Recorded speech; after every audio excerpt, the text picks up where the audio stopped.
Welcome to the Dupatta story. One day during the pandemic, the aesthetic queen Dupatta was too depressed, thinking that her life has become too boring, always being on either the shoulders, or heads, or hands, just like the pose you have given in so many pictures. And then, ta-da!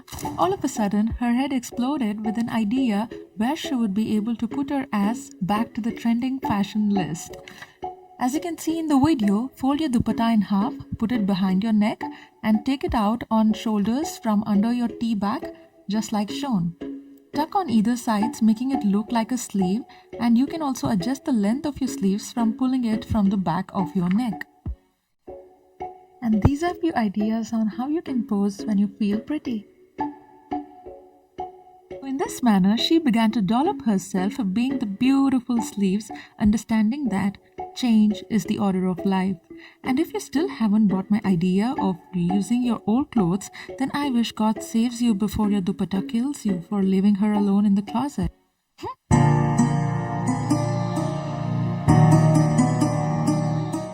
Okay, sorry. Now relax and go try it out.